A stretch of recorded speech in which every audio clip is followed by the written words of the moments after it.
Yesu nashimwe, bakunzi ba Yesu avuge neza official, inshuti z'umusaraba, abakunda ko izina ry'umwami Yesu ryamamara kandi rikavugwa neza, ndabaramukije mu izina ry'umwami wacu Yesu Kristo. Imana niduhana umugisha, bifurije igitondo cyiza cy'umugisha, Imana yacu ishimwe cyane.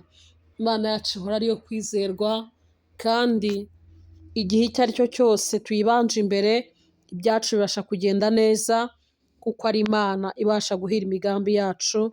Imana nishimwe cyane. Reka dusome ijambo ry'Imana ngira ngo dusangire iki gitondo cyiza, hanyuma turiganireho, turisengeremo. Turasoma ijambo ry'Imana riri mu gitabo cyo Kuva, turasoma ibice byaho 14, turasoma duhereye ku murongo waho w'10 kugira ngo tubyumve neza, tugeze ku murongo waho 25, ariko cyane cyane turaganira ku murongo wa 24 na 5. Reka dusome mu izina rya Yesu Kristo. Haranditse ngo Farawo abatuze, Abisirayeli bubura amaso, babona Abanyegiputa bahuruye inyuma yabo, baratinya cyane. Abisirayeli batakira Uwiteka, babaza Mose bati, nta mva zari muri Egiputa kutuzana ngo dupfire mu butayu? Ni iki cyatumye utugira utyo kudukura muri Egiputa? Si ibyo twakubwiraga muri Egiputa tuti, tureke dukorere Abanyegiputa, kuko ikiruta ari uko dukorera Abanyegiputa biruta ko dupfira mu butayu? Mose asubiza abantu ati, mwitinya, mwihagararire gusa, murebe agakiza Uwiteka ari bubazanire uyu munsi, kuko Abanyegiputa mwabonye uyu munsi mutazongera kubabona ukundi. Uwiteka ari bubarwanirire, namwe mwicecekere. Uwiteka abaza Mose ati, ni iki gitumye untakira? Bwira Abisirayeli bakomeze bagende. Nawe umanike inkoni yawe, urambure ukuboko hejuru y'inyanja, uyigabanye, Abisirayeli bace mu nyanja hagati nko ku butaka. Nanjye ndanangira imitima y'Abanyegiputa, bajyemo babakurikire, mbone kwihesha icyubahiro kuri Farawo no ku ngabo ze zose no ku magare ye no ku bahetswe n'amafarashi be. Abanyegiputa bazamenya yuko ndi Uwiteka, nimara kwihesha icyubahiro kuri Farawo no ku magare ye no ku bahetswe n'amafarashi be. Marayika w'Imana wajyaga imbere y'ingabo z'Abisirayeli arahava, ajya inyuma yabo. Ya nkingi y'igicu iva imbere yabo ihagarara inyuma yabo, ijya hagati y'ingabo z'Abanyegiputa n'Abisirayeli. Bariya ibabera igicu n'umwijima, kandi ibabera umucyo ubamurikira nijoro. Ntibegerana iryo joro ryose. Mose arambura ukuboko hejuru y'inyanja, Uwiteka ahuhisha umuyaga mwinshi uvuye iburasirazuba ijoro ryose, usubiza inyanja inyuma, amazi uyagabanyamo kabiri, maze hagati y'aho yarari hahinduka ubutaka bwumutse. Abisirayeli bajya mu nyanja hagati, baca nko ku butaka, amazi ababera inkike iburyo n'ibumoso. Abanyegiputa barabakurikira, amafarashi ya Farawo yose n'amagare ye n'abahetswe n'amafarashi be bajya mu nyanja hagati babakurikiye. 24 ariho ngira ngo tuganire. Haravuga ngo mu gicuku cya nyuma Uwiteka yitamuruye mu nkingi y'umuriro n'igicu, yitegereza ingabo z'Abanyegiputa, bacikamo igikuba, akura inziga ku magare yabo, bituma akururirika aruhije cyane. Abanyegiputa baravugana bati, duhunge Abisirayeli kuko Uwiteka abarengera akarwanya Abanyegiputa. Amen. Aleluya. Imana ishimwe kandi Imana yacu ihabwe icyubahiro. Gerageje gusoma amagambo asa naho ari maremare kugira ngo turusheho kubyumva. Ndashaka ko tuganira ku murongo waho wa 24 na 5, niwo ngira ngo mbafashishe uyu munsi, ariko by'umwihariko numvise iri jambo twarisoma kugira ngo turusheho kubyumva. Izi ni inkuru rero z'ukuntu ubwoko bw'Imana bwa Isirayeli bwavanwaga muri Egiputa bajyanwa mu gihugu cy'isezerano i Kanani. Rwabaye urugendo rwabaye rurerure kandi rwarimo amakuba menshi cyane. Murazi aho banyuze mu butayu, butagiraga amazi, murazi aho bishwe n'inzara, inyota, murazi aho inzoka zabariye, murazi abagiye bapfira mu rugendo batabashije kugerayo, bahuye n'ibizazane byinshi cyane. Aho twaherewe ku murongo w'icumi, urugendo barukomeje barurimo, ngo bageze ahantu babona Farawo arabasatiriye mu gihe bumvaga ko bamaze kumucika cyangwa kuva mu maboko ye. Bibiliya yavuze ngo abatuze, babona arabatuze, babona amagare n'amafarashi bibari inyuma, kandi babona nta hantu ho gucikira, babona bagoswe n'ingabo, babona nta hantu bashobora gucikira, baravuga bati birakomeye noneho. Nuko batangira kwitotomba, batangira kubaza Mose bati watujyanaga he? Ko twakubwiye ko iyo utureka tugapfira muri Egiputa ntacyo byari bitwaye, naho ko hari y'imva tugashyingurwayo, ko twari kugwayo, ko ntacyo twari kuba duhombaho kugira ngo dukoreshe urugendo rureshya gutya, n'ubundi tujye kugwa ku gasi, tujye kugwa ku nzira, ibi wabidukoreye iki? Babonaga aho ngaho ubutabazi busa naho burangiye, nta gutabarwa kundi guhari. Nicyo cyatumye basubiza imitima inyuma, baravuga bati ariko se ko muri Egiputa hari y'imva, n'ubundi ko ari ugupfa no gupfa, uyu mugabo atujyanye he? Imana idufashe kandi Imana yacu itugirire neza. Batangira kwataka Mose, baramubaza ati niki cyatumye udukurayo, niki cyatumye utuzana ngo dupfire mu butayu, iyo uturekerayo byari gutwara iki? Ariko Mose, umuntu w'Imana, wari ufite ibanga, yoboranye ubwoko bw'Imana, wari uzi neza ko Imana ariyo yavuganye nawe ikamubwira ngo genda unkurire ubu bwoko muri Egiputa, wari wicaye ku ibanga yavuganye n'Imana, ntiyagira ubwoba, ntiyabafasha kwitonganya, ntiyabafasha gucika intege cyangwa kwitotomba, ahubwo arababwira ati mwebwe mureke gutinya, haleluya, muhagarare mwirebere gusa ukuntu Uwiteka ari bubarwanirire, mwicecekere. Imana yacu ihabwe icyubahiro cyane, kandi Imana ishyirwe hejuru. Imana ibonye kwizera kwe, biramubaza ngo ni iki gitumye untakira?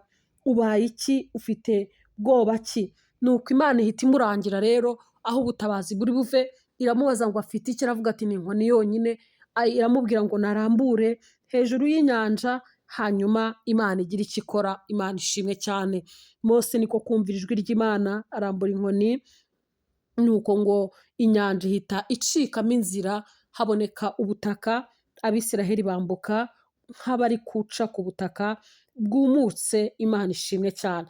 Batarambuka rero, aha niho Bibiliya ivuze ngo amazi yahise ajya iburyo andi ajya ibumoso, biba nk'inkike, amazi ajya iburyo andi ajya ibumoso, inzira ibasha kuboneka.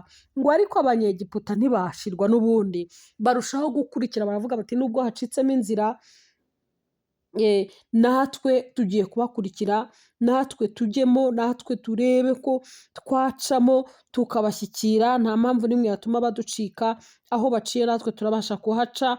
Imana itugirire neza cyane.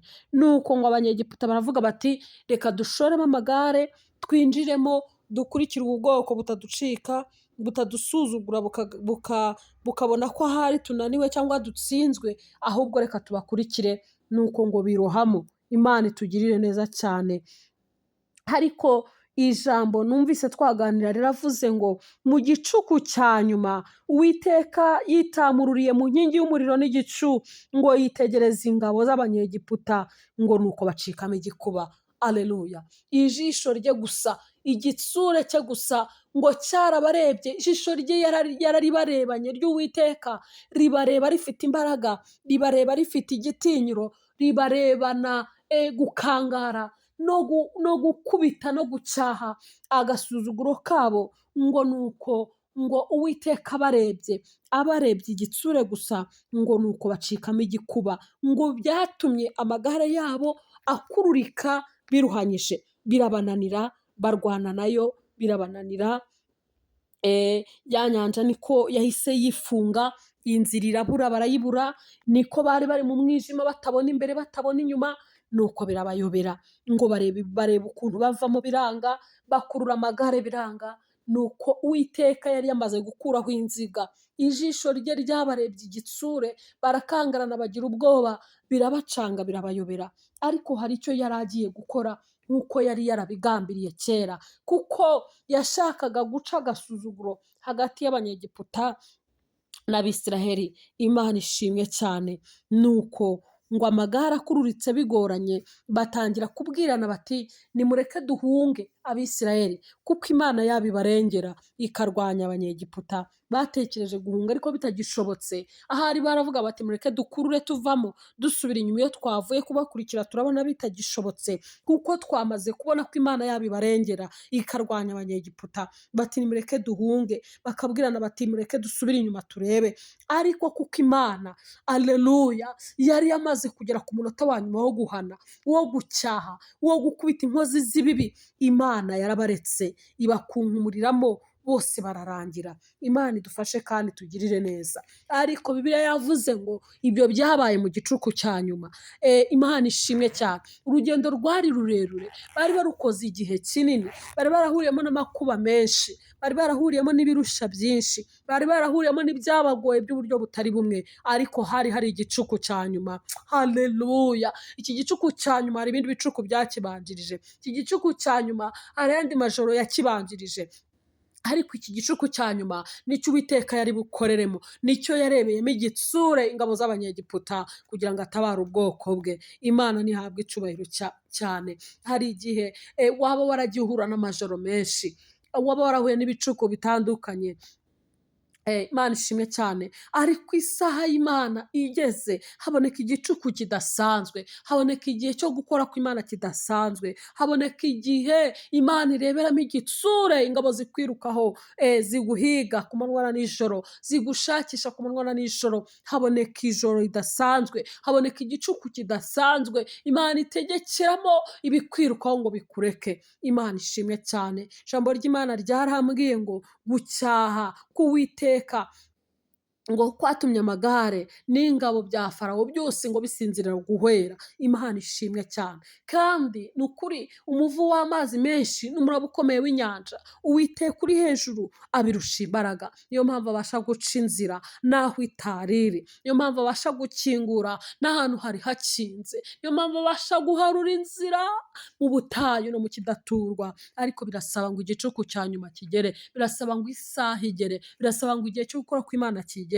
Ntabwo byakwihuta ngo bikunde, nta nubwo byakererwa ngo bikunde, ahubwo ni igicuku cya nyuma, ni igicuku kirimo gukora kw'Imana, kirimo gucyaha no gukangara ibyo bikwirutseho imyaka myinshi, ibyo bikwirutseho igihe kirekire, ibyo bikurijije igihe kirekire. Hariho igicuku kidasanzwe Imana izabirebamo igitsure. Ndaguhumurije mwene data, ndakwinginze ngo wongere uhumurizwe, wongere ugire ibyiringiro, umutima wongere ukomere kandi uhumurizwe, kuko hari Imana izagutabara. Ariko izagutabara mu gihe gikwiriye, izagutabara mu gicuku cya nyacyo. Ntabwo izaza mbere cyangwa nyuma ho hato, ahubwo izaza mu gihe gikwiriye. Imana iguhe umugisha mu izina rya Yesu.